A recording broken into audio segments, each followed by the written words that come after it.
Good morning, good afternoon, good evening. Welcome to Down the Slope. I'm Liam. I'm pleased to be back after, I was going to say a 1 week absence, but you guys actually recorded something last week with the gaffer, Lee Johnson. You and Harry, how was it? Did you enjoy yourselves last week? It was good. It was good. It was good to sort of sit down with Matty and Calvin and all that as well. I think everyone got a lot of good sort of talking points out of it, and I think it's been pretty well received. But I thought the manager came across really well. You enjoy yourself, Harry?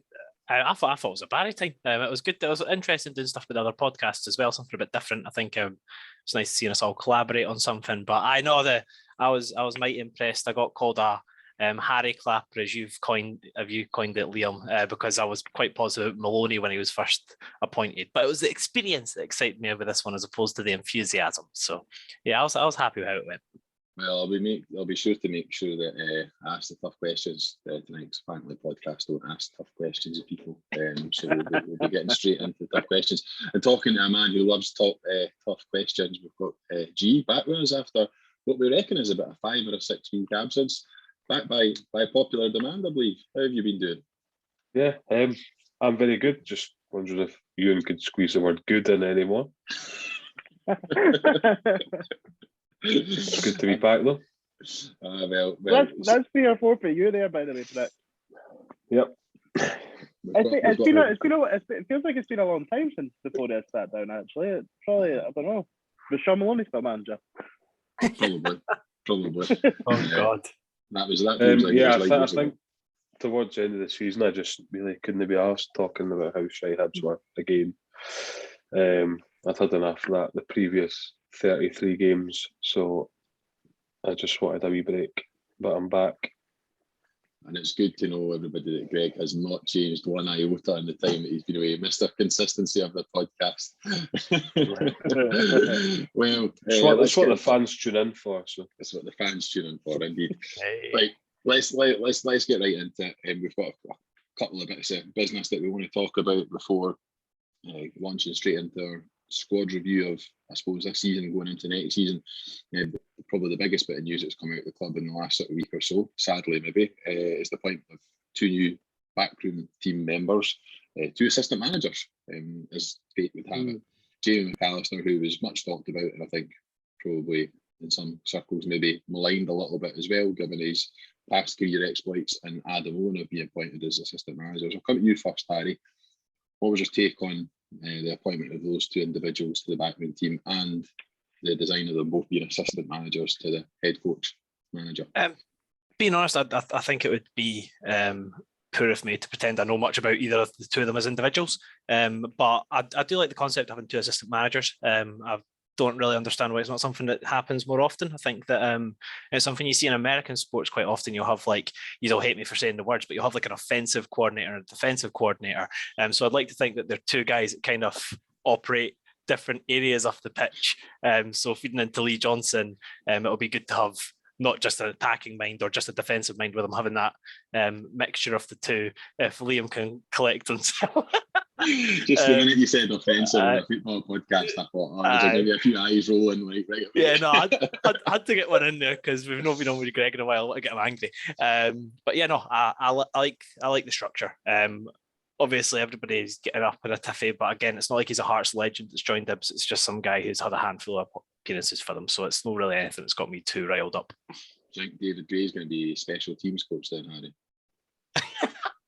After the cup final, he's got to be special teams coordinator, mate. Eh? Can he knock that? Nice one. Greg, any other thoughts on the appointments? See, to be fair, Harry is pretty spot on. I do hate him for saying that. I don't understand why you would need 2 assistant managers, to be honest. But trust the process, as they say. I made my feelings clear on David Gray continuing in the role last season. My thoughts haven't changed. Probably controversial. But look, I'm feeling positive. Maybe that's because I've not watched Hibs pass the ball about aimlessly for 20, 30, 90 minutes in a few weeks. So, yeah, I'm feeling quite positive about it. And I think the Welsh guys, I think he's Welsh, isn't he? He is, yeah. He's he's come in with a wee bit of an interesting CV, a wee bit like Zudas, but hopefully less of a loser. I knew you were going to use the L word there when you talked about Zudas. As soon as I came up. Greg's touched on something interesting there. Adam Owen has got a really interesting CV. He's one of these guys who stopped playing at the age like 23, 24 and focused his career on coaching. I mean, he didn't have a particularly illustrious playing career, it's fair to say, but there's some pretty impressive clubs on his CV. I was going to say resume there, and I saw Harry, and I was like, I'm not saying fucking resume when he's here. Some pretty impressive clubs on his CV. What do you make of that? He's got quite an interesting background, like you say. I suppose he at Rangers through the sort of maybe when they were coming up through the championship and stuff, as sort of a head of performance sort of thing, which was maybe more youth team and stuff, heading up an entire thing. Been assistant manager at places, been a manager in his own right. Like, he's going to bring in a wealth of experience, and I think it sort of backs up what Lee Johnson said to us last week when he was asked about backroom staff and that. I don't think, from what I've seen, that there would be any previous link there. Obvious link. I think it's been very much he's wanted Jamie McAllister as his right hand man, David Gray, and one other, and they've potentially went with who they think is the best man for the job for whatever that purpose is. Two assistant managers is something that I don't think we've seen. Was it maybe the case when Fenlon had was it Liam O'Brien and Billy Brown as well? Were they both sort of at the same level maybe? But yeah, Billy Brown was a level above. He's been places and done things. been places and done things. No, I think that's a really interesting appointment, to be honest. And look, we'll see how it goes. I generally don't get too worked up about backroom staff, to be honest. Like, it was the same, like, everyone was pissed off when Gary Caldwell came in, but like, yeah, like the manager's support. No, but it's the manager's support network. So like, as long as it works, then we're not going to be talking about the assistant managers in 6 months to a year, are we? I just don't know how Hibs are going to cope without anyone filling the capacity of technical support when Brian Dugan left the club. A big Brian Dugan shaped hole with no one playing the role of technical support, whatever that means. Anyway, I think we've procrastinated about the comings and goings of Hibs backroom team enough. There's not really been any other news on the transfer front, sadly, this week. But there's some gossip which we're going to come on to talk about in the squad review as we go through each of the players. So I promised the boys that I was going to do something where I was going to make this really pretty and pull it all into PowerPoint documents, and we were going to see lots of players in different places, but I've failed enormously on that. So what we have is a big ugly Excel spreadsheet that I'm going to share on screen, and we're going to walk through the club players from start to end, and just looking at what we've got to work with next season. And this is purely based on not what the guys think the manager will do, but what they would do with the squad. We'll walk through each of the players in turn and just spend a couple of minutes on each of them and their sort of status within the squad, if you like. So just going to pull this up on my screen just now. So probably would recommend, if you want to get the full pleasurable viewing experience, not only to see our four mugs, I would recommend joining on YouTube so you can see this incredible document that's in front of you right now. But we'll start and basically to set the scene, I gave the guys 4 options: start, bench, loan or sell, and they had to kind of input which of those options they would choose for each of the players. Harry also did create went for a option. Yeah, he went for a 5th option, so he showed some ingenuity there by adding an extra option. We'll call it ingenuity and not being a fucking prick. Option. But he is definitely a prick as well. I have to agree with that. Aye. So, I mean, let's get started. I mean, I think we all shared our thoughts. Maybe Greg wasn't on that one, to be fair, but I think the 3 of us certainly shared our thoughts on the signing of David Marshall. I think we're all really happy with David Marshall. It's not a surprise to see that a guy who's amassed 40 odd caps for Scotland and has played at a pretty high level being chosen to start by all 4 of us on the podcast. I see some nods and agreement. That will come as no surprise to anyone. The next on the list is Matt Macey, and all 4 of us have chosen to sell him. There might be some movement on that front today with the news that Luton and St Johnstone are apparently looking to actually pay a fee for him as well, which would be nice. To be fair, see if it was Luton, I'd give him a piggy back down the road. To be honest, given where Luton been at the Championship this season, I'm very surprised that they're looking to sign Matt Macey. They're in playoffs, right? And I think they'll be in a shout at the playoffs again next season to keep the core of that squad together. But, must be looking for someone to Well, I was going to say make the tea, but he wouldn't be able to carry the tea because he fucking spills everything. So ignore me. I think I know we're not. We could this podcast could go on for 4 hours if we sit and talk about every player. But I think when it comes to Messi, like he's fine. I think that's generally when the stats bear that out. He's been like not done too much that's cost any like howlers of goals. Not done anything that's really stopped any sort of wonder save, if you like, Marciano-esque. And like for me, when I put in Fell, it was very much like he's not going to be on a small wage. You've brought Marshall in, you've got Dabrowski kicking about. Like of the goalies at the club, it makes sense that he's the one that moves on as far as I'm concerned. Yeah. I just my 2 cents on that as well. I think that Macy is a good goalkeeper, but not good enough. I think that just realistically, Hibs kind of need that goalkeeper. Like we've never been a defensively heavy team, so having a goalkeeper that you can rely on to make big saves and not kick the ball out 3 times a game, I think is probably the bare minimum. And he's just Macy's not a good goalie, Harry. Let's just leave it there. He's not good at all, and nothing he does is good. He's dreadful. He's the 8th or 9th best goalkeeper in the league if you want to use statistics and depend on that's not good. Statistics. No, and I think that St Johnstone are rumoured to sign on that would look to weaken them because I think Xander Clark, statistically speaking, at least is a better goalkeeper than Matt Macy. So, I think that there's no surprise that we're all unanimous on that one. Kevin Dabrowski, there's a bit of this is one of the more interesting ones where there's a couple of different options. I'll come to you first, Greg, because I'm interested to hear your rationale, your thinking behind sending him out on loan. I think that all we're really doing at the moment is keeping him on the bench, and that's just holding back his development. To be fair, that he's not gaining anything from it. Look, if we're going to put a goal on the bench, why not just put Mitchell on the bench and then send Dabrowski out on loan, and we can look to develop him instead of just letting him sit on the bench in his full kit week in, week out. It doesn't really make any sense to do that. Well, we'll have Mitchell on the bench because you'll have sold him. Yeah, but at the moment we do. We'll get on to that. Stop being picky. You and you got coming. Aye, it's just I think the reason I've went bench is that I agree with Greg. As Dabrowski needs games, I think we've seen 6 games he played last season, and I would just give him the exact same level of praise that Macy got. He was all right. He was fine. He never, like if I'm honest, he was honking at Aberdeen.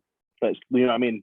He was good in the derby, poor at Aberdeen, and fine in the other games he played. Like that. And I think for his career, he does need games. But from a squad perspective, I'd be holding on to him because I don't want us to be loaning Dabrowski out, then go and sign a number 2 goalkeeper. Like surely that money can be utilised better elsewhere. Don't need to sign a goalie. You could have Murray Johnson on the bench, for example, who's a very capable keeper. This is the thing. I'm not putting. Under no circumstances should Murray Johnson have to play a 1st team game next season. Not under no circumstances. He's 17. You might not have to. But why not already create that pathway from the youth team into the first team? There, Greg, but it's like I don't think won the league. I'm not saying that makes them world beaters, but I think that there's something there. No, I agree, and I think the path is there, and I think it will be in whatever the club are looking to do with the development squad. We need to wait and see what comes of that. But goalkeeper's not a position. David Marshall's 37. Like you're probably getting 2 years out of him, max, maybe 3. Like Dabrowski is for me still a long-term option at Hibs. And I still think there's some good value in having him involved at the club every day, because what I wouldn't want to do is loan him out to a League One team who's part-time, because I think he's better than that. So I feel like if you are loaning him, it has to be to a full-time team. And is he at a level where he would go and start week in, week out in the Premiership? Probably not. If he goes to the Championship... He could start week in, week out in the Championship. That's a good level. Yeah, but then he's not involved in things like if the style of play Lee Johnson wants to roll out, etc. Like I think there's an argument to I mean, we talk about distribution a lot with goalkeepers. If Lee Johnson wants to play out, it's probably better served that Dabrowski's in and around, at least for the first 6 months of his tenure, I would think. Well, then if they want him out, it would probably need to be a part-time team and he can still train at Hibs in. I know it's a difficult one, and he's coming to, what is he, 24? Like, it is a really, I think this season is sort of do or die for him and his career, if I'm honest. I think he's out of contract at the end of the season as well. Quite a lot of players in that boat. I'm sure we'll touch on that as we move on. There's quite a lot of guys with a year left. I think next year really feels like it's a year where we've got a lot of expiring contracts that are going to wind up. Right, Harry, you're the only person we've not heard from so far on Dabrowski. Put a gun to your head. I'll be quick. So for Dabrowski, I think we should keep him. I'm a big fan of two things. One, I'm a big fan of senior players mentoring younger players, especially in positions like goalkeeper, where I think he could learn a lot from Marshall. And secondly, I'm a big fan of cup goalkeepers. I think we've got 5 games in which he can kind of show his trade, and then in the League Cup, definitely play him. I just don't see the harm in, because I agree that he needs first team football. And with Hibs having a good cup record in the last few years, I think he's guaranteed a good 10 games minimum if we keep him at the club. So in my opinion, I'd keep him and play him in the cups. Right, okay. We're going to go for bench. We're going to bench him. He's on the bench. If I can figure out how to make that go, yeah. Hey! Superb. Right, here we go. We're cooking with gas. David Mitchell, right, again, no surprises. Unanimous sell. He's currently, I think, still the goalkeeping coach until we appoint someone new. So maybe like he's actually to move into a coaching capacity. I think he's actually head of goalkeeping coaching now, which is madness. I'd just like to say I only said sell because I didn't want to do what Harry's done. I if he's there serving a purpose as sort of the emergency backup, he's probably on pennies. I would let him sit there and pick up a wage.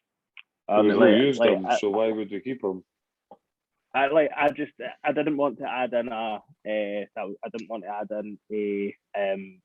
option that wasn't there, Liam. But I didn't think he was a sell or a bench.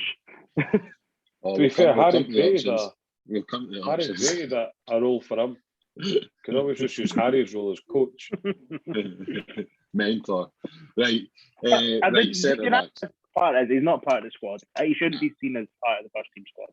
Fair enough. Right, centre backs. Right, so if this is your very first time ever listening to the podcast, you might be really surprised to see that G has decided to sell Paul Hanlon. For everybody else, it will come as absolutely no surprise whatsoever.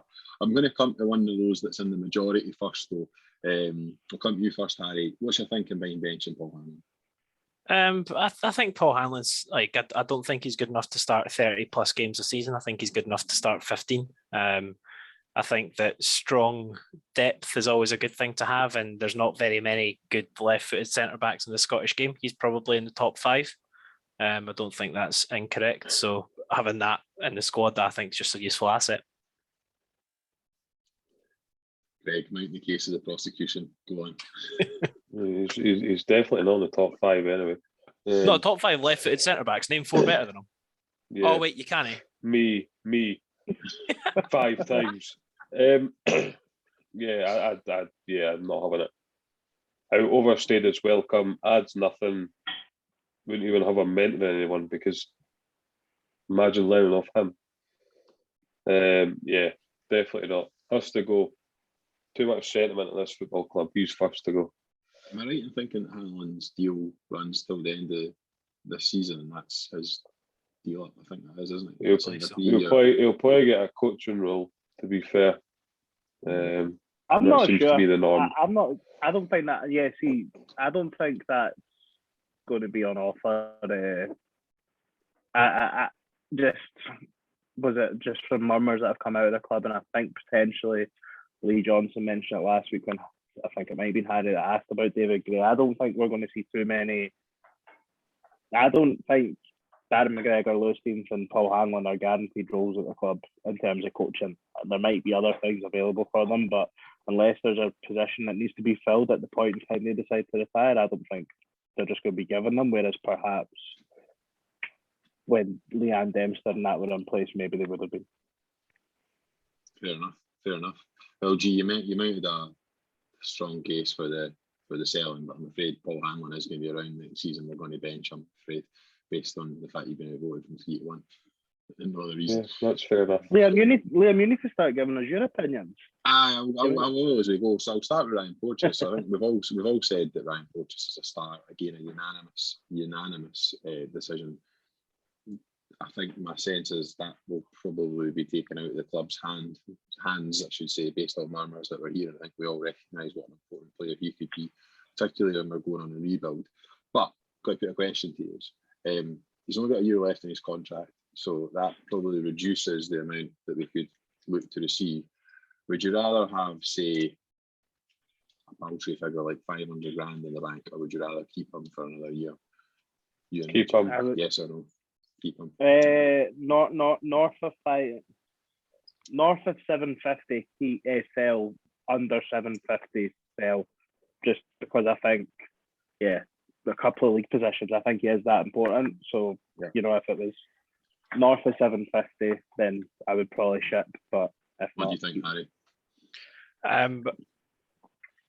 It's a tricky one because I think Europe, especially if you could somehow get third place, is automatic group stages these days, which is like mega money. However, there's murmurs he doesn't necessarily want to be here, just because he's kind of wanting to go down south, which is fair enough. He's at the stage of his career where he's earned that.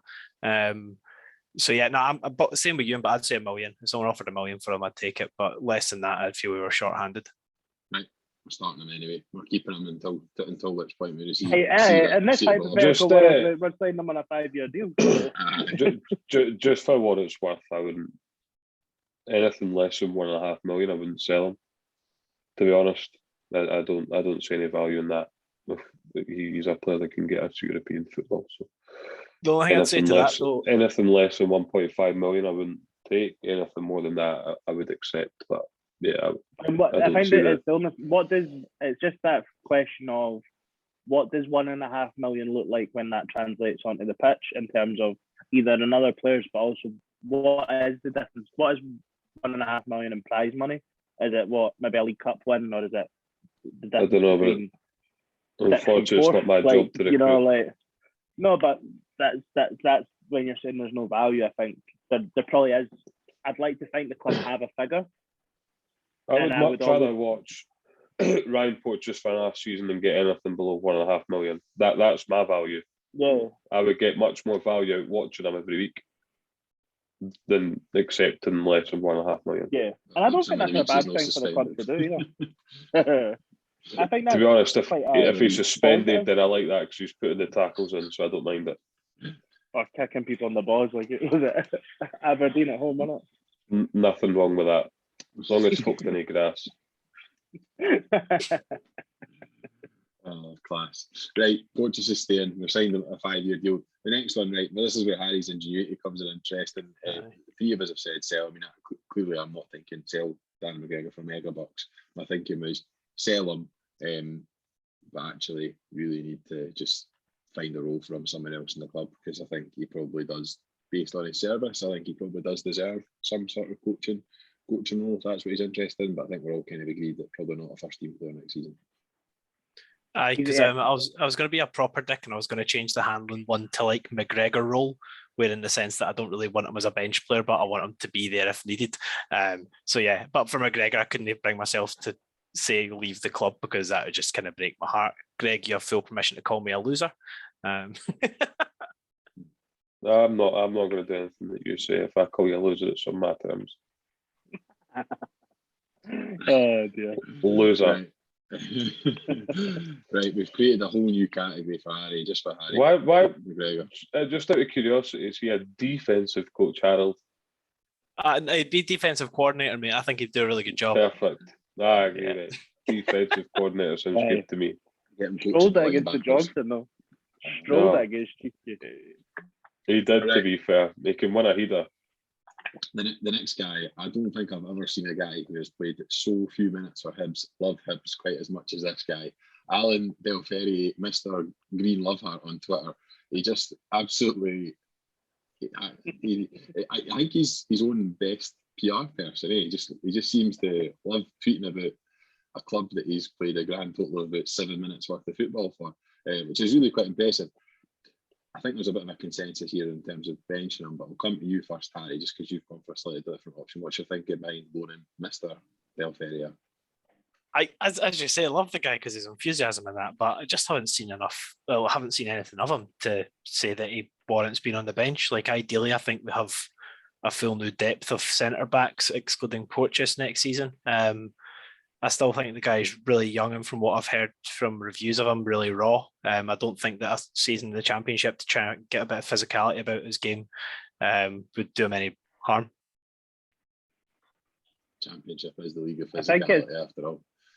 I think it's definitely one for me that it's squad, isn't it? It's like, I just don't know if there's value in loaning him, because we brought him in and he had like second tier experience in France and Belgium already, so he's already got that under his belt. So really, it's probably not too dissimilar to Dabrowski in the sense that he'll either kick on this season or he'll be away at the end of the summer, at the end of next season.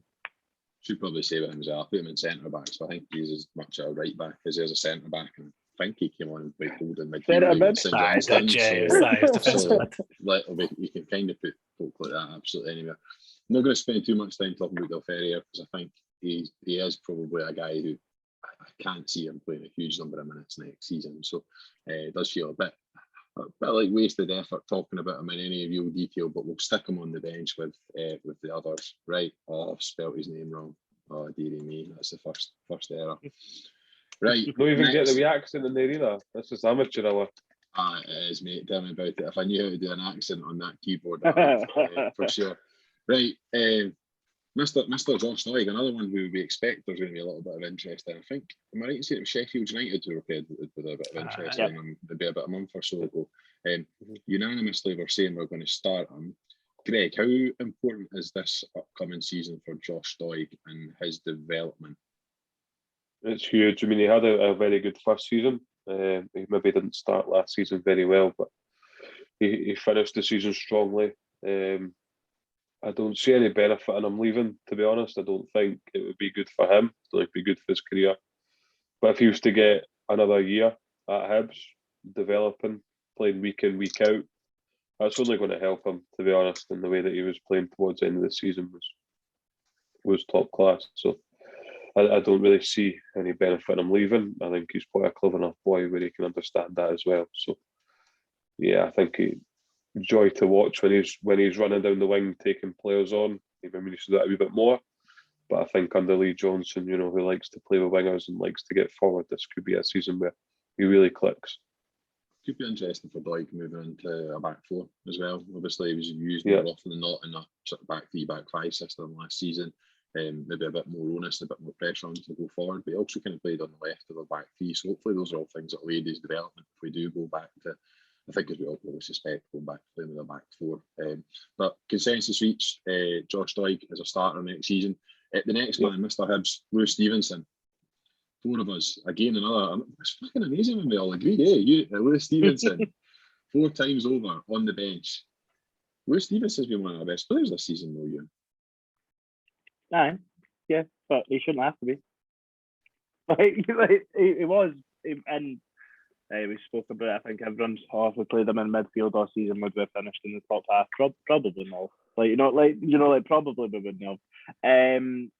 Lewis Stevenson's role for the last 2 seasons has been bench and impact, and being capable of coming in and playing 20 games across the season, or however many, probably too many last season, if we'd had a more appropriate squad size in certain areas of the park. But no, more than happy for him to be kicking around the squad, challenging for places. And I still think he would be more than capable of stepping in for Josh Doig if he was injured at the back and left back or midfield. Yeah, exactly. Maybe Kevin Nisbet if needed. Or David Marshall, to be honest. I think he's rightfully got Player of the Year, obviously Players one, and more than capable of still operating at this level. I love the phrase bare minimum, but he's just doing his job whenever he plays. But he does it to a higher standard than anyone else. So I don't think there's a place for him in the starting 11, to be honest. But if he's on the bench, then he's more than capable of coming on and doing a shift. It's not the best game to potentially use given the result and also maybe the type of game, but I think the Scottish Cup semi-final did show that Lewis Stevenson is still capable of performing to a really good level and effectively as high a stakes game as we're going to get. You know, like we definitely lost something when he went off that day as well. Rangers game at Ibrox as well. Yeah, exactly. Mate. Probably the best player in green that day. Right. Like these ones are easy because we know what we're doing with them. Lewis Stevenson's going to be on the bench part of the squad next season. It'll be great to have him around. And to be honest, the rate he's racking up appearances, he's probably got a scope to move up that all-time appearance list even higher over the next season or two. The next one, there's a bit of a split decision on Dimitri Mitchell. I've got to be honest, I saw probably only really bits of Dimitri Mitchell last season, the game against Livingston where he scored, which I think maybe was his debut, and a couple of other performances then kind of getting ruled out for injury. He came back very briefly, but then got injured again, so really hard to make a call on Dimitri Mitchell so far. We'll come to you first, Harry, because you've got him down here as a starter. Where do you see him fitting in next season in terms of that starting 11? And talk to me a little bit more about your thinking for starting.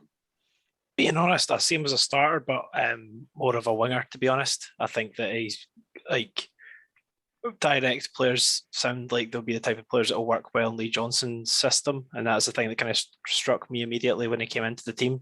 He just likes to get on the ball and dribble. I think he'll get himself in a few dangerous positions. I don't think he'll score many goals because he doesn't strike me as a natural finisher of the ball. But especially when we'll come on to it later on. But if you look at the wide players we've currently got at the club, we're absolutely struggling.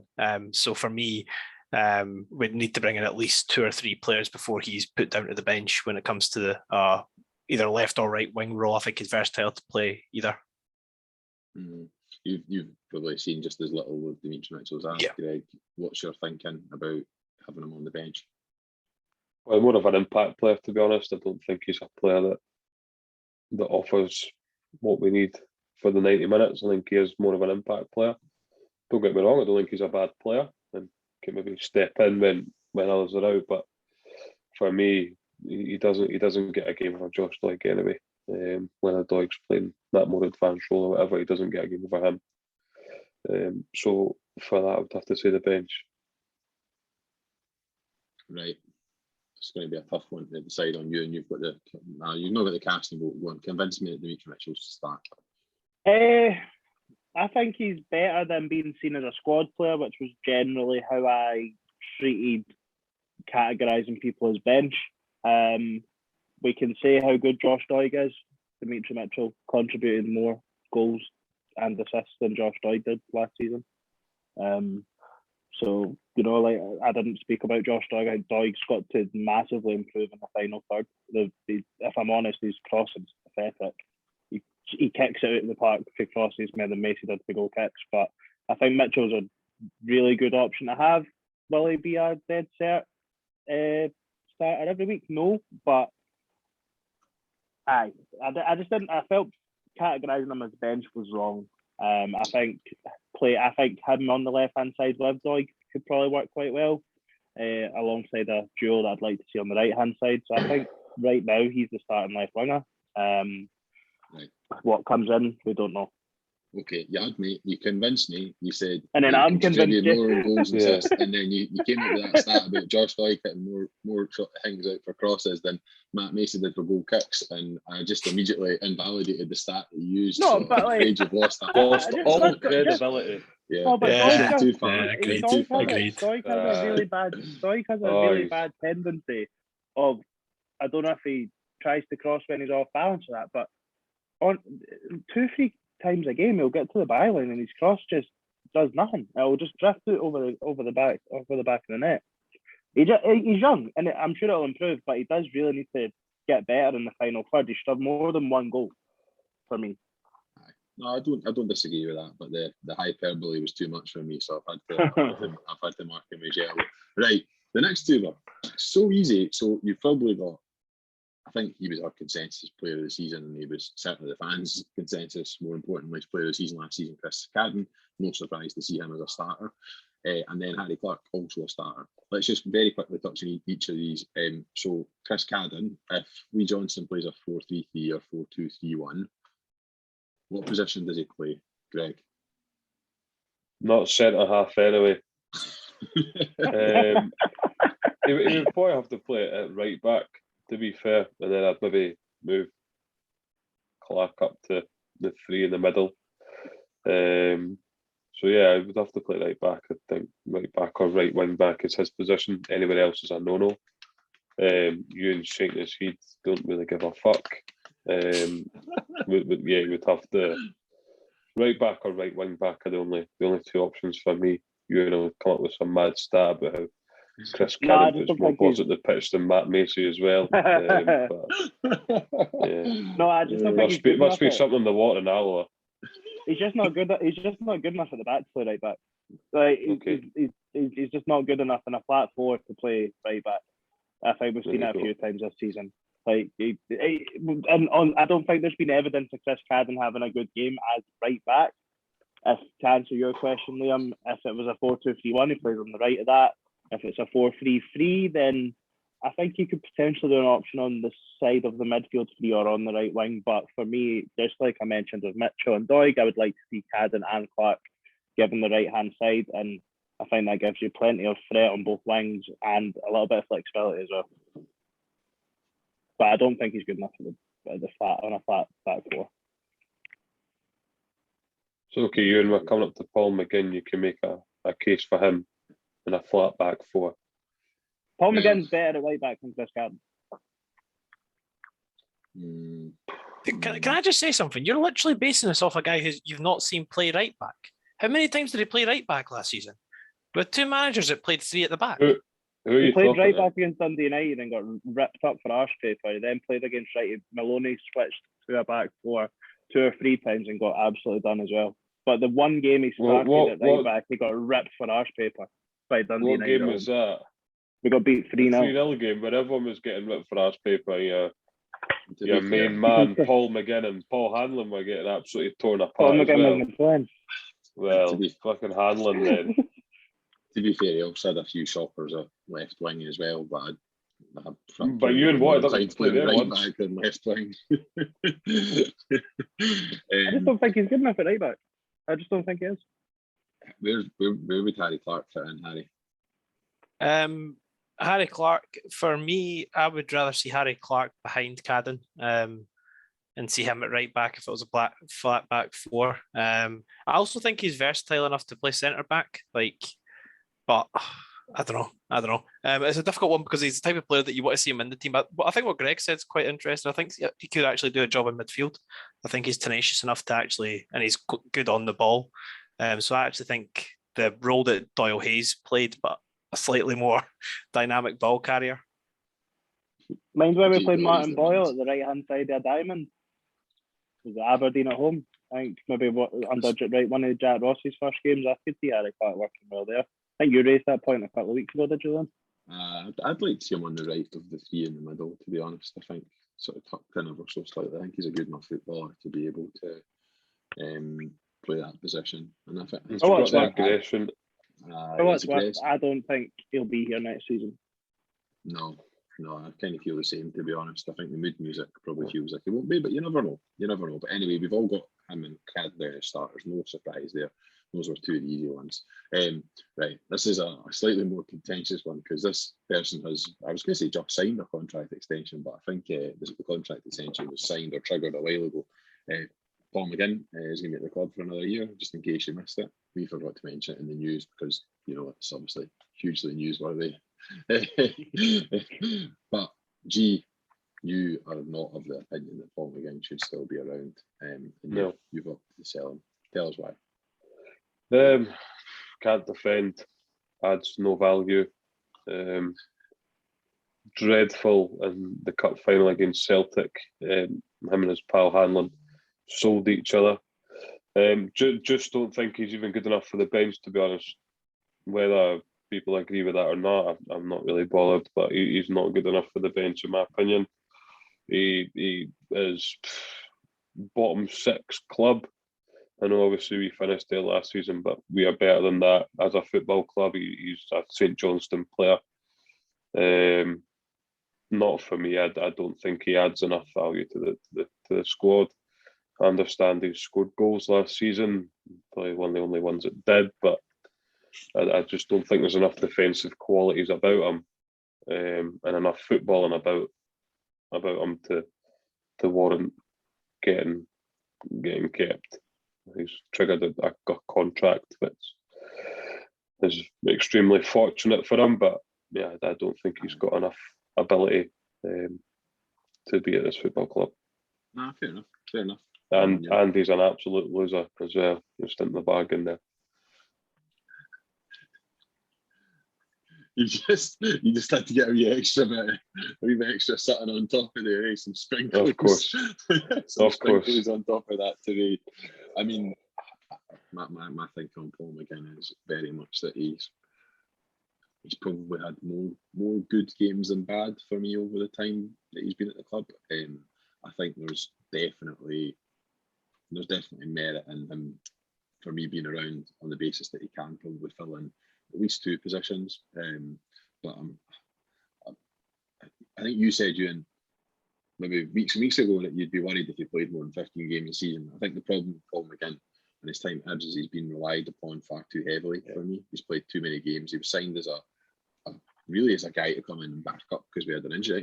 Jason Naismith went down for the rest of the season. We went and signed him. Yep. We signed him as a backup, and he's pretty much been a nailed-on starter when he's been fit. And that, for me, probably lays bare some of the issues that we've had with recruitment, particularly in the defensive areas, because we've not signed centre-halves, so we need centre-halves, and really signed right-backs either. So that's probably why he's played more games than I would like. As much as G did mount a very strong case for selling him, I think because the year has said bench, he is going to be on the bench. He's going to be hanging. How many games should they play next season? I mean, that's it. I mean, it's you would so think not isn't it? many. You would think So- in the current way of the squad, with Cadden and Clark right now contracted to Hibs next season, you would think not too many. But also then you have to look at it because right now, as Liam's got listed there, you've got 3 first choice defenders, one of which we're quite certain might be retiring this summer. So as it stands, you could probably envisage him playing 20 games with one injury. With one injury in a certain area of the squad, he could be playing a lot. But I think Paul McGinn had a poor season. He was in poor form, got injured. That was poorest season. And then, but again, I'll come back to it. We can talk about he had a really good season in COVID. They finished third. And I'll come back to whether goals and assists. He's, again, more effective than a Josh Doig in the final third.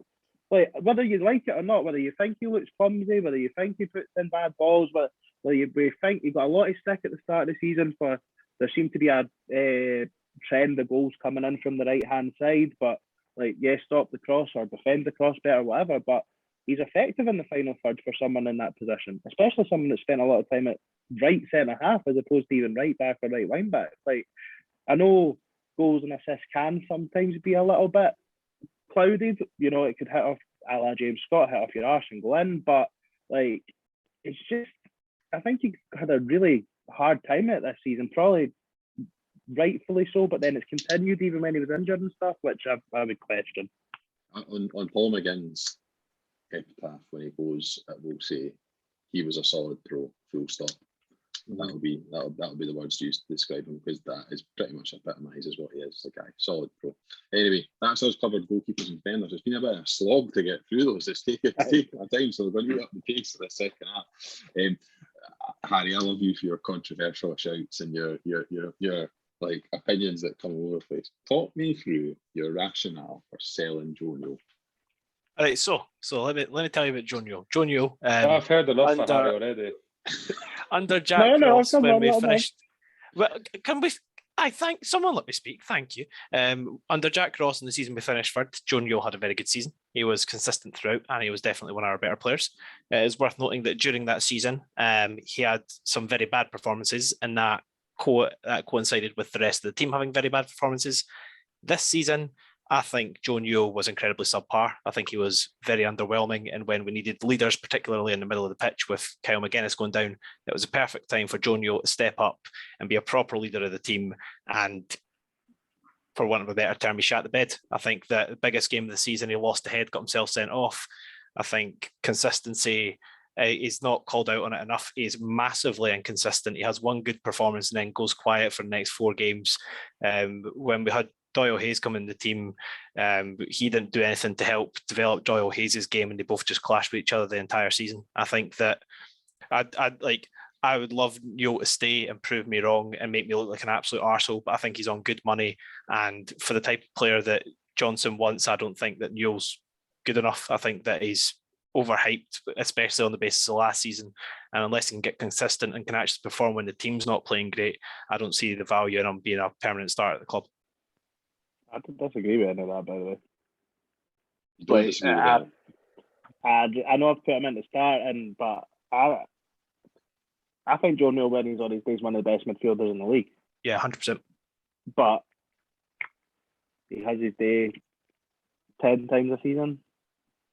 I struggle to disagree with anything Harry said, to be honest with you. Is the challenge there as much about him as the people that are surrounding? I'm not looking to try and find excuses for him, but how much is it that the issue that he doesn't have the right player or players surrounding him? My problem with that, if he's a young player, that's completely fine. He's one of the veterans of the team. Like, he's one of the older players that should be helping be a mentor to the other players and having the mindset, or not mindset, but just only matching the rest of the team when you're supposed to lead the team forward. In my opinion, it's not good enough to not be one of the top performers. Like last season, that should have been Joe Newell should have been player of the year, 100%. He was our best player in the middle of the park, and he never showed it at all. The one thing for me, I think I would agree with what you're saying there, Liam. It's not necessarily that he's not got. I still don't think he's been playing in his best position. I don't think he's a holding midfielder. That is the one thing. I think he's a box. I think for me, a midfield 3 of a good number 6 with Kyle McGuinness on either side would potentially be up there as one of the best in the league. But that proper holding midfielder, whether you want to say Marvin Bartley, Mark Milligan, Matt Gogish, Dylan McGeoch, if we can get that position right, I think it frees up Joe Newell to be a little bit more box to box. I don't think pocketing him, sitting in front of the defence is right. I think one of the big frustrations with Joe Newell is you'll see it maybe in second half of games. He'll drive forward, he'll get to the byline, he'll create chances for himself, unfortunately not score them. I think he's capable of being more effective in the final third, but at times we have pocketed him into trying to play this deep lying midfield role. He can't shoot, he can't score goals, so what's the point of playing on box to box then? You seen it when he had about 10 minutes of time, and it took him 11 minutes to hit the shot. So there's no point playing on box to box. He has to play deep lying, because that's, unfortunately, that's all he's shown last season is that he can do. He can't score goals. We've seen that. So there's no point in playing on box to box. Mm-hmm. He is good as a deep line player. The problem is Doyle Hayes plays truck and trailer with him all game, and they're no further than 5 yards apart from each other at any one time. That's the problem. We need more of a dynamic midfield. Jake Doyle Hayes and Joe Newell cannot play together. They're far too similar. That is the issue. Do you think Newell could do that job, Greg, like that I've said? Do you know how I've said potentially having one, then Newell McGuinness either side? Do you think Newell can be that one? Even if you had Newell and then Clark and McGuinness on the other side, they could do that job. He can't. Yeah, I would say so. I think there's a good point where you made about Clark being in the midfield. I'd play him there. He's tenacious, he's aggressive enough to play there. He's also forward thinking. McGuinness scores goals. So for me, you have 2 attacking and 1 sitting, that's plenty. You don't need any more. Joe Newell doesn't even need to sit that deep. If he can dictate the play, he's shown that he can dictate play. But he can't get forward and shoot because it takes 3 weeks. So he has a role in the team, and for me, he's the anchor, and the other 2 go. I'm probably with you on that one, because I just think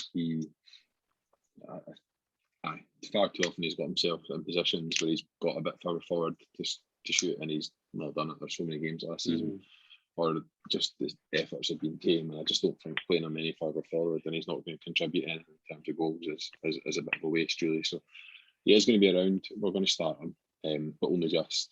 I think his report card for last season's probably a C- or something like that. I don't think it's been a great time so far. New deal as well, didn't he? He did. So he's staying. Right, J. Hayes, bench. No surprise. Given what we've just said about Joe Newell, I don't think we need to expand on that anymore. A player that probably doesn't complement those that we've already got at the club. I think we'd all agree there's definitely something there in terms of ability, showing it flashes, but probably not consistently enough to warrant being a starter. But he also does have a 4-year contract or something like that, so he's staying on the bench. Kyle McGuinness. His career has been quite similar to what some Mirren fans said about him. In terms of started the season well, and relatively. Kyle McGuinness, right? The fitness of Kyle McGuinness, the $1,000 question, $1 million question. Harry, I'm just going to start with you again here. How important is getting a fit Kyle McGuinness back next season for Hibs and for the way that Lee Johnson wants to play? With no doubt in my mind, Kyle McGuinness is far and away the best player at the club. We should keep him. If he gets injuries, then it's something we have to deal with, unfortunately. Letting him go for a minimal fee or releasing him would just be absolute insanity. If for as long as we can keep him playing football, we should keep him at the club as long as possible. He's an absolute vital asset, and I think he's our best player. Anyone disagree with that? I don't think he's our best player. Well worth the wait. Well worth the wait. Who's a better player than him, like? I think if we're in this hypothetical situation, if both players are playing at 100% the best form, I still think Kevin is a better player. Fair. But extremely important, and if fit, like the pairing them are the first name on the team sheet, that's not slant on Kyle McGuinness. I just think if both players are at 100%, I think Kevin Nisbet's a better player and is potentially more likely to have a more successful career. But again, there's also that the fact that the striker generally tends some bias there as well, doesn't it? But no, Kyle McGuinness every day of the week starts for me if he's fit and ready to go. We'll move on, but just to say, sorry, carry on, Harold. I was going to say I disagree with the comment, but I respect your opinion on that because it's fair. Thanks. People make such a big deal out of being injured, but people pick up injuries and it does happen. But folk who want to release them or whatever, just really need to have a look at themselves, because Jubilee's on form. The why is they can do everything. He can score headers, he can score outside the box, he can pick passes, he can do the full booner. So for me, he's crucial and he's so pivotal to our season next season if he's fit.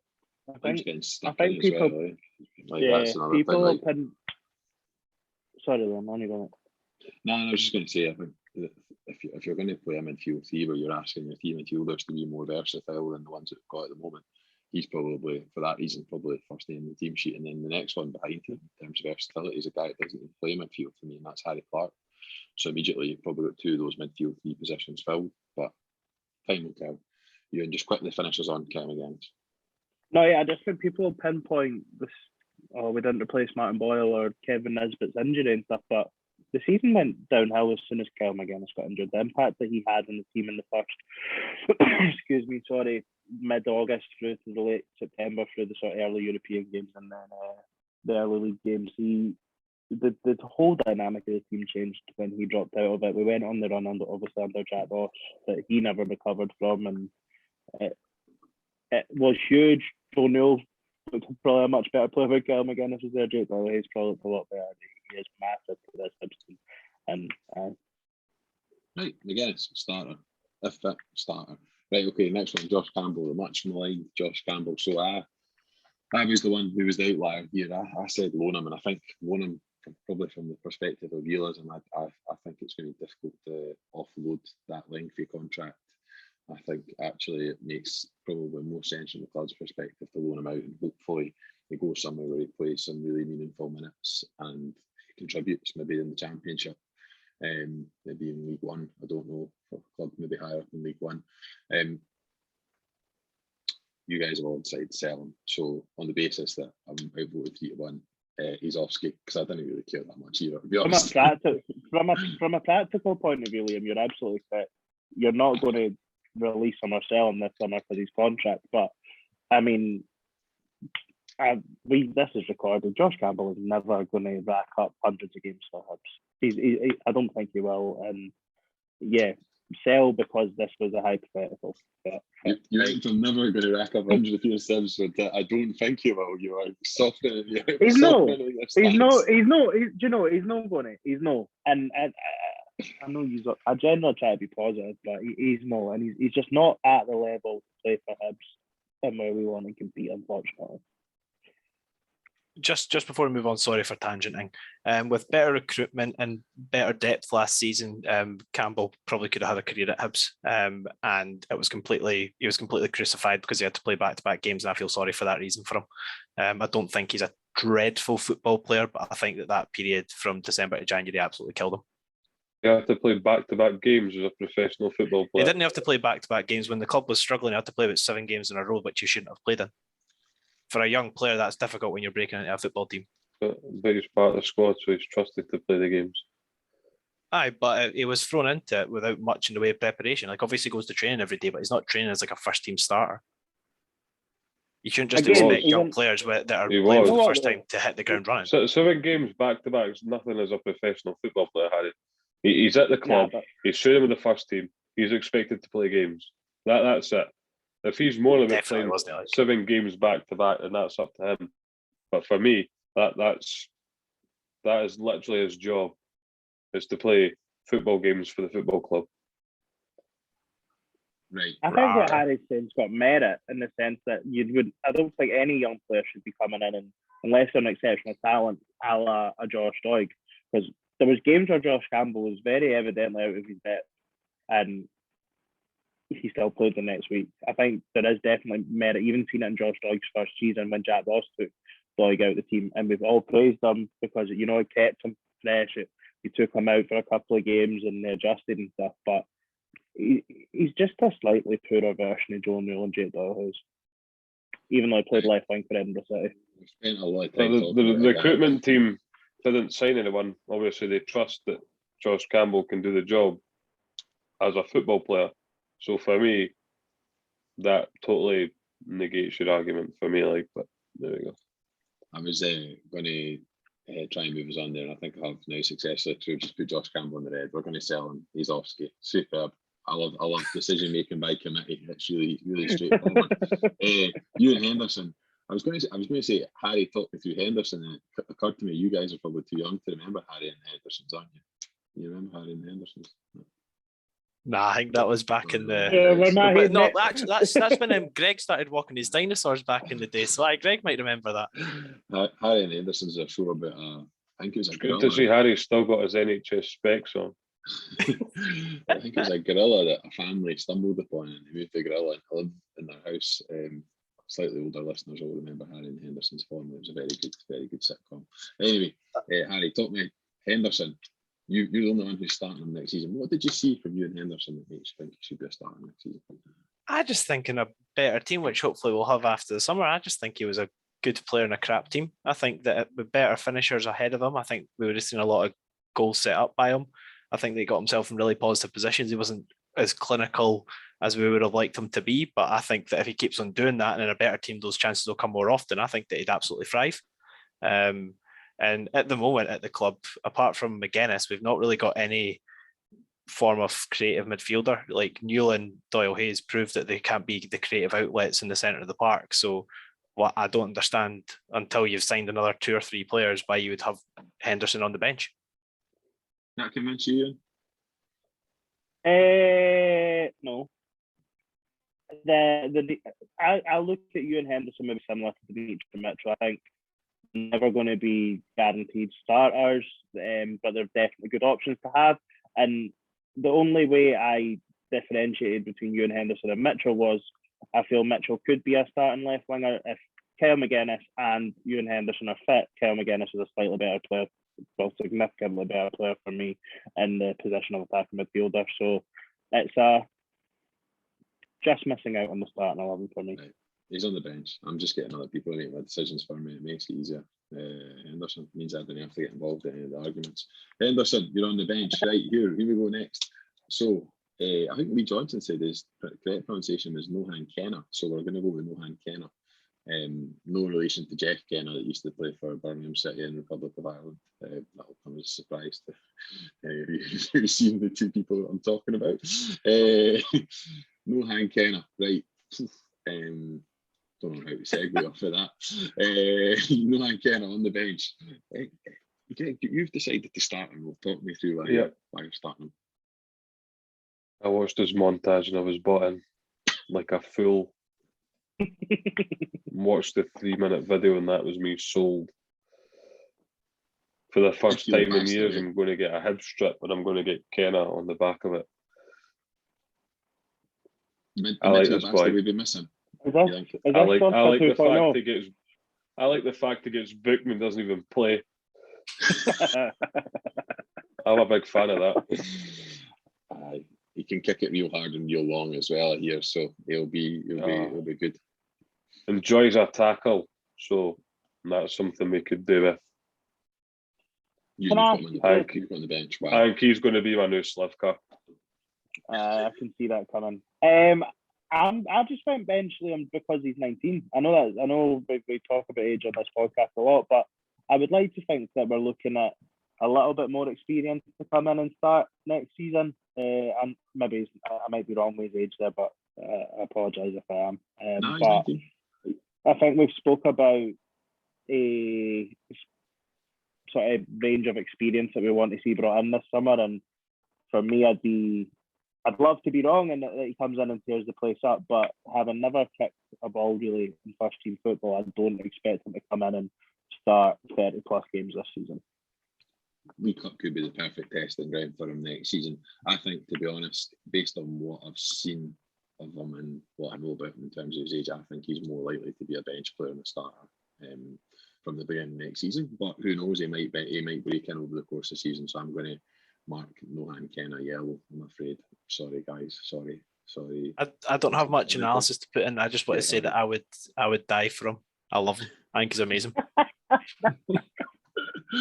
Lovely stuff. Right, the last of our central midfielders. Fucking hell, there's a lot of central midfielders at the club. Dylan Tate, one of probably two forgotten men for me. Kind of forgotten that he was there. I think he went on loan to Kelly after having been loaned back to Wraith and then got injured towards the end of the season and didn't really feature. There's an almost unanimous verdict to bench him, so we'll come to the person with a different response, which on this occasion is Harry. You're benching Dylan Tate. Do you think he's going to get enough minutes off the bench for him to be able to continue his development? I just think that the way when we signed him, we kind of pitched him as this like breakthrough star we were hoping to feature in the team in the coming years. I think we sent him out on loan, and I think that's probably the highest level that a team would take him. I don't think a Premier League team would take him. So for me, there's no point sending him to a lower level because I don't think anybody in the championship of a better standard than Kilmarnock would want him. So for me, I just don't see the value in sending him out on loan. I'd rather him be at the club, and then, as you say, we've got the League Cup games for these players to try and prove themselves and make a name for themselves as the season starts. We do like to stockpile central midfielders as well. Typically, in my time in Sporting House, we've got at least 6 or 7 centre mids on the books at any one time. Right. G, I'll come to you first, G. You said loan him. Would you though potentially give him pre-season, give him the League Cup in pre-season, see how he develops and how he looks? Probably not. No, straight out loan. Yeah. Didn't really do much at Kelly last season. That's a good enough benchmark for me. Because for me, the Dylan Tate should be shooting the lights out if he was going to get us even on the bench. Abs, to be honest, should be shooting the lights out with Kelly. So wasn't doing that. So he's obviously not ready for even being included on the bench. So for me, it's got to be a loan.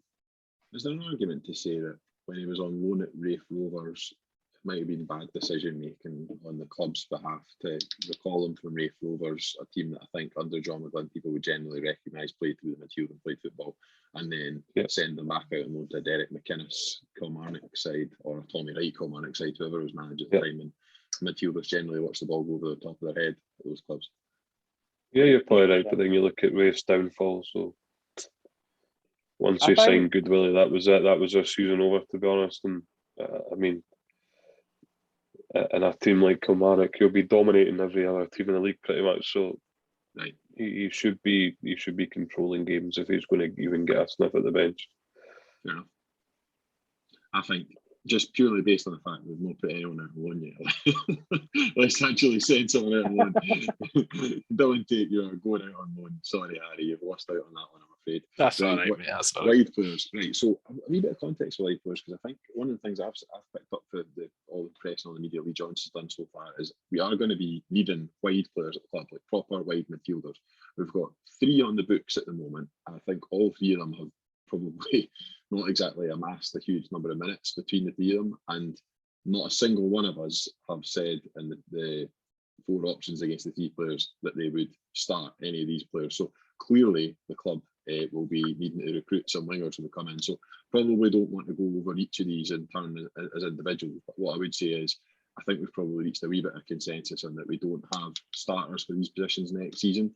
I'm going to put, for the sake of our squad and for our depth, I'm going to put Dan Mackay on the bench. I'm going to put Stevie Bradley on the bench. And our friend from Player of the Year Award, Mr. Runar Hauger, sorry Ewan, he's going to go out on loan because I think he needs to go and get minutes and play in Scotland. No, he absolutely decent needs level. minutes, but I think he's awful. I think that's incredibly harsh. I mean, under normal circumstances, I would. Oh, go on then. Tell me why do you think he's awful? Mate, I can't even remember who it was. He came off the bench and obviously it was being in the stand and I can't remember the game. It was the game after the Dundee game. And he came off the bench for 2 games and second half and he's just so bad. Like and maybe he's got the same he's got the same thing with the grass and stuff, but I really, really thought he was bad. It was be Dundee United when Melkerson missed the back post chance. I'm sure he came off the bench there, and I think it was that game, or maybe it was Aberdeen. But yeah, and I know it's been over eager, like just too. It was like Livy or too minutes. excited. I know what game he's talking about. I think he was a little bit taken maybe, over and by the crowd. Aye, 100%. Do you know that absolutely probably as a factor? I think he tried the bicycle kick potentially to about the edge of the box, but just he was on the touchline and like just basic things like really struggling to get the ball under control, passing was a bit off. Just nerves probably a factor, but I think he's bad. I'm sorry, I think he's bad. Fair enough. To be honest, I'd rather see him try to get on the ball and make things happen than hide like a lot of the players do. So I'm not going to criticise him. Fair enough. Wide players, well, we've got a couple that are going onto our rather large bench that we've got put together next season. We've not got many starters, but we've got plenty of guys to sit on the benches and bring on the water and do all the other things that subs do, warm up. Right, okay, moving on to forwards. So only one consensus reached, which was that Kevin Nisbet, when he's fit, which is sort of scheduled to be around October time, would start. Which leaves us really, if you're honest, without a starting centre forward or a natural starting centre forward to begin the season with. I'm going to be honest, I went for the different one on Christian Doidge, and this is where I probably differ from an opinion to all of you, but my thinking with Doidge is I think he had probably 1.5 really decent seasons at Hibs. I think he's had a horrendous injury, and I know how bad that injury is because I know someone who's just recovering from it. The same injury at the moment. It's a really, really terrible injury, and I just don't think we've seen the best of him since then. I also think that there's just a wee bit of recency bias at play because, to be honest, he has looked a shadow of himself since he came back in November and has struggled to be fit towards the end of the season. You 3 guys have all opted to sell him. I think I'd die on the hill that I would give him, at the very least, I'd give him pre-season, see what kind of condition he returns in, whether or not he's able to do it. Does anyone want to take me on that one? I went with Huntsley, if I'm honest. So I'll just get mad. I think he'll be away. That was just, I think he'll be away. I'd be happy if he's still here, and I entirely agree. I think he's had that sort of 18 months either side of a really poor start and then a really bad injury. I just don't think he'll be here. That's just it's just a hunch. Okay. Thanks, Ewan. For me, he will not be here. Should be sold. Dreadful. I've seen myself turn quicker, and I'm slow. So yeah, for me, he adds nothing. He's not physical anymore. He's got no pace about him. He doesn't get in the right positions. Let's get shot of him because we need better ultimately. And if we're going to have a guy like that on the bench, then that's if that's a level for the bench in this season, could be worse than last season. Aye, go on. And that point sounds quite harsh as well, but very harsh. Very harsh. Yeah. I like Doidge as a player, and I think there is a use for him, but I don't know. I just think that we need to get quite a few players out of the club and allowed to free up wages and stuff for Johnson to bring his own players in. It's not, I don't want to get rid of him because I think he's the worst footballer in the world. I just think that it's at a time where, as you said, he's not really had a consistent period of time at Hibs, and I think it's just a natural time for him to leave, in my opinion. I'd rather I reckon we could get not a decent amount of money, but a bit of money for him, as opposed to letting him go on a free. Right. Okay. I disagree strongly, but we're selling him because I've been outvoted. The last. But what's your thoughts on it, Liam? Like, do you honestly think he can do a job? I think we're judging him too quickly. I think Doidge for me has got enough credit in the bank over his first sort of 18 months at the club to suggest to me that he should be given at the very least the pre-season, the League Cup group stages to show whether or not he's fit and he's recovered from injury. And maybe, part of it's down to personal experience. I've got a friend at work who's a marathon runner who's suffered that injury and has been having all sorts of problems with it over the last kind of year to 18 months. So I've seen kind of firsthand how difficult it is to recover from it. And Doidge came back for me far too soon. An injury as serious that there's no way he should have been back in November. I think he was rushed back because our form was poor. And we had all sorts of things going on. And then we basically thrust him from nowhere into playing heavy minutes. And I would imagine what that's probably done is given him a real setback in his injury. I don't have any intelligence to tell me that that's the case, or that I know that for sure, but I would read between the lines that the fact he wasn't seen really from probably about like mid-late March onwards would suggest to me that there was an underlying issue there. So that was my thinking behind benching him. At least give him that. Get him on the bench. Get him on the bench. I've changed my mind. I'm all about the democracy. I'm all about. I think it's about democracy. I want a revote. I want a recount. Like I say, I think he's still a pretty good option for Hibs.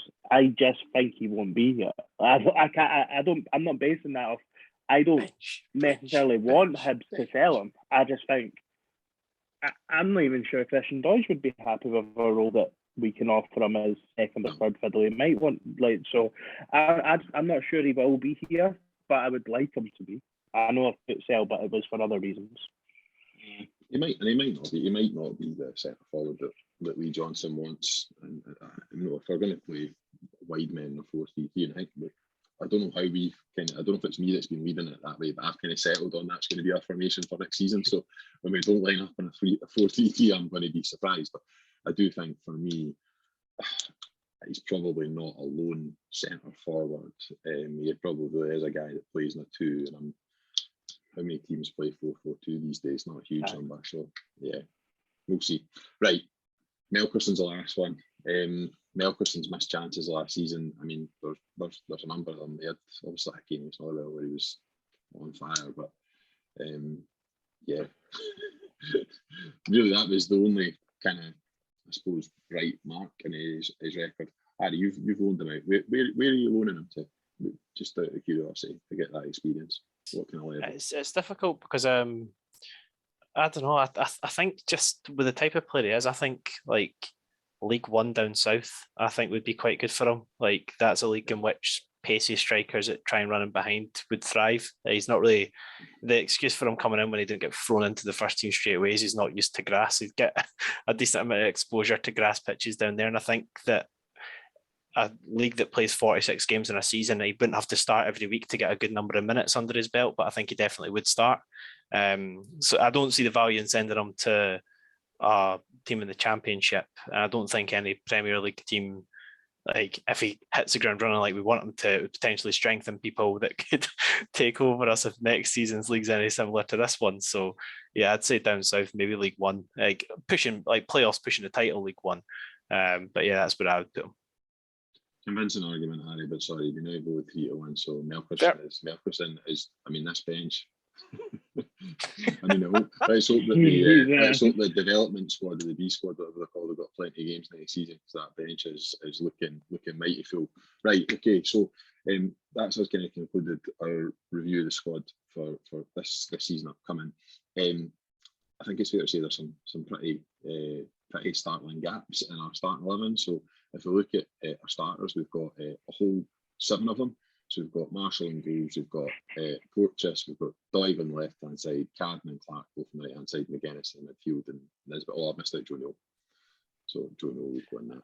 Sure, I'd count it. Yeah, Joe Neal, thank you. So Joe Neal, so we've got 8. So we've got 2 centre midfielders at least, and we've got a goalkeeper. So those positions are full complement.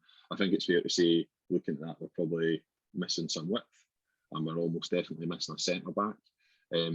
On our bench, we've got Stevenson, Doyle, Hayes, Dabrowski, Hanlon, Delferrier, Dimitri Mitchell, Paul McGinn, Ewan Henderson, Nohan Kenner, Daniel Mackay, Stephen Bradley, Elias Melkerson. So, like I said, pretty hefty bench. 12 guys, is it? 12 guys on the bench? Jeez, right, okay. We need to do something about that. And then we're selling 5, Macy, McGregor, Campbell and Doidge, but really we're just promoting or moving McGregor onto another position in the coaching staff, which makes sense. And then surprisingly, we've only got 2 people going out on loan. So Dylan Tate and Bruno Hauger going on loan to get some more first team minutes. So our squad review is complete. Some gaps in the squad, so let's go and address those gaps, shall we? And we'll do them one after the other. We'll start with you, Greg, actually, because I'm interested in at least a couple of yours are interested. One of the names is actually brand new to me. So bear in mind that we've got gaps in the wide areas, kind of probably got an opening in centre midfield, centre defence, and up front. Talk to me about your recommendations. Okay, what one have you not heard of before? Anthony Scully, new to me. Yeah, at Lincoln, came through the academy at West Ham. Let me just get his facts and figures up here, because I was actually quite impressed, to be fair. Quite a few games, quite a few goals. So I suppose he's probably more of a right or left winger. He's played 83 games and scored 24 goals in that position. So he's experienced in League One, in League Two, sorry, I think he's been promoted to League One. So for me, I think a player who's pacey, can play out wide on either side and can score goals is definitely something we require. We've seen that.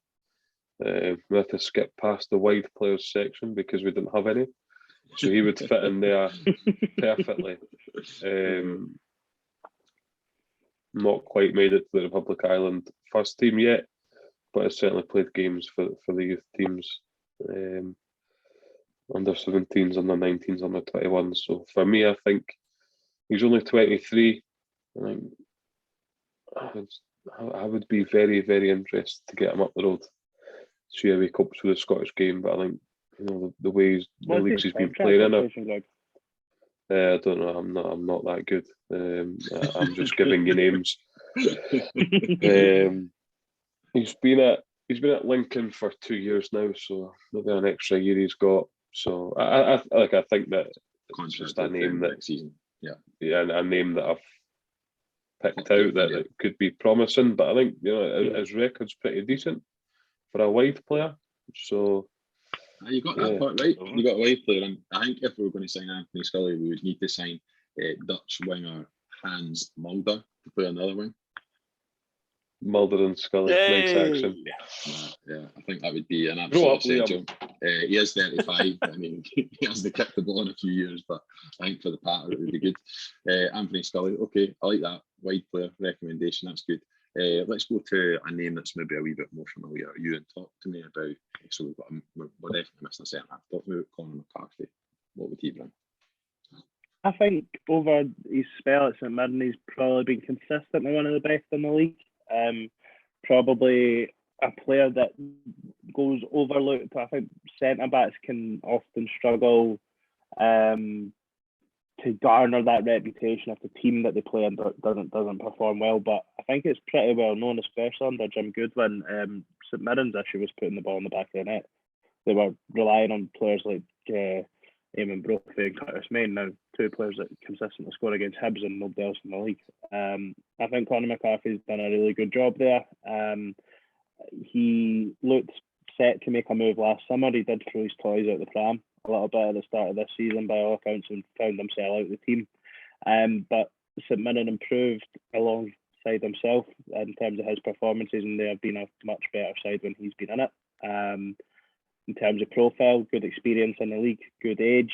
I think it ticks a lot of boxes, and I'm pretty sure he might even be left-footed as well to come in and replace Paul Hanlon. I think it makes sense for me. Might be a little bit safe, but I'll be honest, the three names that I've put forward obviously have all played in the league this season. That's really the extent of my knowledge, and I didn't really want to go down tipping that people that I don't really know. So Conor McCarthy was one for me that stands out.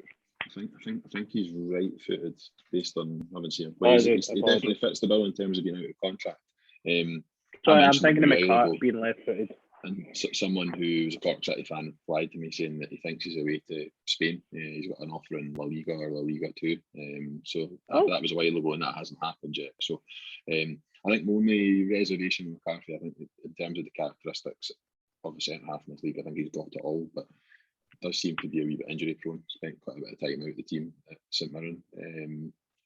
So he'd be a signing that I'd definitely be interested in, but I'm probably on the fence with that one a wee bit, to be honest. I'm not convinced we're going to get him anyway based on those whispers, but we'll see. For sure. We've not got anyone at the club anymore who's got any association with St Mirren, so signing some of their ex-players might be a bridge too far. Harry, I'm going to come to you because you've got a fucking left field name that I quite like the look of, which was I think it's just a class name to begin with, Odeluga Ofaya. Talk to me about Odeluga Ofaya. Well, I'll be honest with you. My thinking was I think Lee Johnson's going to use across the border quite often, and the fact we didn't really use our Brighton partnership. So Odeluga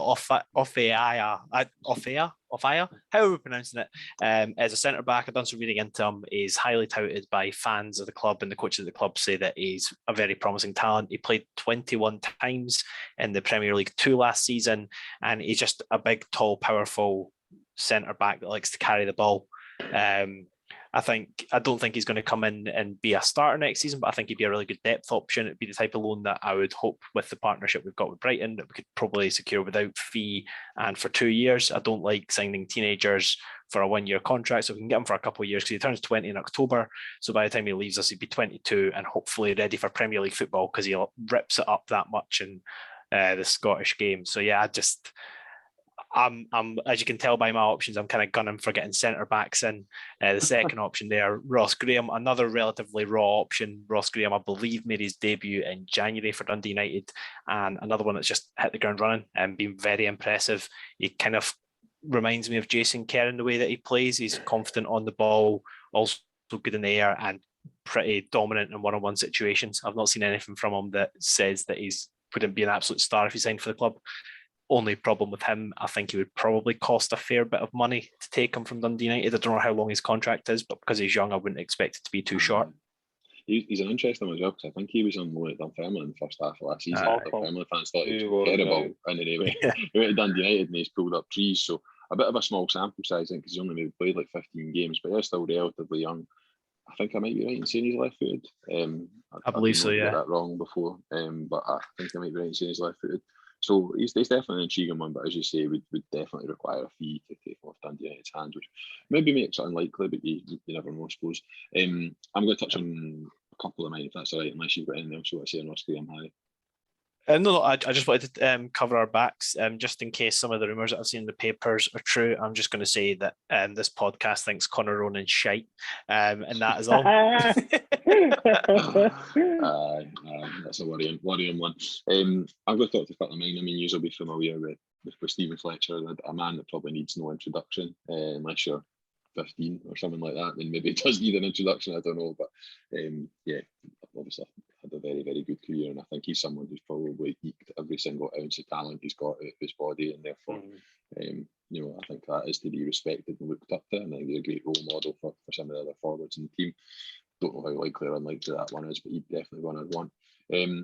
That one's probably, I think everyone expects the sort of Ross County or ex-Ross County player that everyone would be going after, the Regan Charles Cook, but for me, I think Joseph Hingbo, on the sort of 2 or 3 occasions I saw them last season, out of games against us, I thought he was probably the more complete player, already at a younger age as well. He's only 21, 22. He's been on loan from Watford, so I think with some incentives, I think we could probably pick him up from Watford, either on a loan or permanently. I think he's definitely someone we'll get after. Scored, I think, 7 or 8 goals from midfield last season as well. I know he's kind of played sort of one off the striker, but he probably ticks the bill in terms of being a wide player who can come inside, and he's got a bit of physicality and a bit of pace as well to kind of mix things up a little bit. So he's one I'd be interested in. And then another one is so I'm a dabble in the League of Ireland and watch the occasional game from over there, and playing from Bohemians, who I'm certainly not a fan of, but one of the midfielders, Dawson Devoy, who I think is one of the brightest young players in the League of Ireland, kind of an all energy, sort of all action centre midfielder, kind of, I suppose, a bit like Kyle McGuinness, bit of a Swiss Army knife, can kind of do it all, scores goals, links up the play. He's under contract, so it would take a fee for us to get him. I believe that MK Dons have shown an interest in him relatively recent as well, so I don't know if he's someone that would be on our radar, but I think there's a St Mirren have shown over the last couple of years, maybe even longer, that there's definitely quite a lot of talent in the League of Ireland. It's quite an untapped market in terms of, well, no, it's not, because it is a tapped market because St Mirren go into it, but for us, not really a place that we've signed a huge number of players from, which is maybe surprising given our links to Ireland. But he's one that I would definitely be interested in if he became available. Right. I wouldn't give Bohemians the money, to be honest. I thought you might say that. Wait till he's on a fee then. We'll take us. Should take us. I know. I'd just like to put on record. I know he's on Harry's list, but I don't want us to touch Regan Charles Cook with a barge pole. I think he had a purple patch in January, February, and that was it. I think his sample size of being shite in this league is a lot bigger than his sample size of being good. I think that he's a physical player that is relatively quick, and I think if he played for Hibs, he'd be a good 7 to 10 goals a season. I don't think he would be our best player, but I think he'd be effective. And it's a position that we desperately need covering, and I don't think he'd be the most expensive option in the world either. No, we've done Regan Charles Cook. Right, you used to have still got a couple left, so we'll quickly go through these. Liam Lindsay. Liam Lindsay's left side, didn't he? Yeah, Liam Lindsay's a left-footed centre-half, 6'4". Is your sole reason for wanting him getting Paul Hanlon out of the team for good? Is that? Well, I mean, I like a left-sided / left-footed player in the back 3, 4, whatever. Sucker for a left-footed centre-half. I think he's probably not a million miles away from being realistic. Not played a huge amount of games for Preston, to be honest, this season, but that's probably one of the reasons I think we can probably go and get him. Good time at Barnsley, to be fair, done very well. Been pretty solid everywhere else he's been, so done very well at Partick Thistle. Obviously, that was younger in his career, but I think he's a player that we should go after, to be honest. Get him back up the road. I think he's definitely someone that would add value. Good experience at 26. He's been places, he's done things like Billy Brown. So yeah, for me, it's a no-brainer going after someone like Liam Lindsay. Yeah, and let's just finish us off with your recommendations then, Greg. Michael Duffy, Derry City winger, I think. That's correct. Started his career at Derry, then went to Celtic, then went 2 places on loan, then went to Dundalk. 2017, 2021 winger, 152 games and 41 goals. Not a bad return. Pacey, right foot, can play on the left. Probably quite an unpredictable player from what I've seen of him. He can go round the outside or cut inside. He's not just like Jimmy Murphy and a one-trick pony. So yeah, and he's obviously got an eye for goal as well. For me, if we don't sign Scully or Duffy, I won't be renewing my season ticket. Scully and Duffy on the wings. I'm quite up for that, to be honest. Saying them how you've described them, 2 goal scoring wings. I know it's not quite Mulder and Scully, but Duffy and Scully sounds not bad. Not bad at all. Right, Ewan, round us off on the recommendations. We have kind of just skitted over Connor Ronan. I believe that Dylan Levitt signed a 1-year extension with Man United, presumably not with a view to being in Eric Ten Hag's plans for the beginning of the new season. So you would imagine he's going to go somewhere and won't pitch to us why we should be trying to sign Dylan Levitt on. I think he had a really good season at Dundee United, especially like since he came in. Definitely in the second half of the season, even towards the end of the year, finished strong. Capable of controlling games. I know we have a running joke on here about Tam Courts, but I think he's been very demanding on him. He scored, I think there was one specific game he scored a proper worldie, and he sort of hammered him a little bit after the game in terms of not taking control of the game after that. I think he could be a bit of a missing piece in the midfield.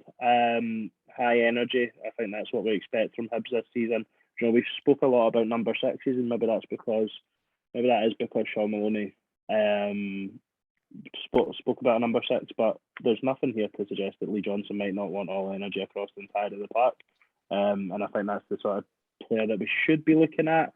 The other one I mentioned is obvious, and unfortunately seems likely that he's going to end up at the other side of town, was Connor Ronan. I think a lot of Hibs fans actually probably hold him in higher esteem than maybe anyone else in the league outside of St Mirren, because he seemed to have very good games against us consistently this season. But similar to Dylan Levitt, I think they're actually very similar players. Levitt probably just edges it for me though, I would say just now. And obviously getting recognition with Wales just now as well. I think he played not against Ukraine, but in the friendly beforehand. Just sort of played it safe, to be honest, with players that I knew. No wide player on my list because there's not one wide player in Scotland that stands out to me. And like I say, my knowledge of sort of Championship, League 1, League 2 down south is slim to zero. Fair enough. No, I mean, I think all 3 players would definitely add someone. Sadly, I think we're probably going to miss out on Connor Ronan, but maybe don't quite address some of the holes that we've got in the squad. Okay, I think we'll kind of just finish up there. Lots of debate, lots of discussion. We did work through our squad review of starters, bench, sells, and loans. Do let us know what you think. Share with us where you think we got horrendously wrong. Tell us if you the rare chance that you think we maybe got it right, and also let us know if there's any players that you think that we should be looking at. We'd love to. Tell us if you support Bohemians as well. We'd love to see some left field suggestions. I think sometimes when it gets this time of year, the same names quite often kind of crop up and go around the rumour mill. I'm probably guilty of that by mentioning Stephen Fletcher in all fairness, but no, it'd be good to hear from you guys what you think. With no plans, I don't think to record probably next week, maybe do one in a couple of weeks or something. We'll just be back when there's some news, essentially, something worth talking about beyond us harping on for an hour and a half about our squad. It's been a long one, so thank you for staying with us. We'll catch you soon. Bye. Thank you very much. Cheers. Take care. That was good.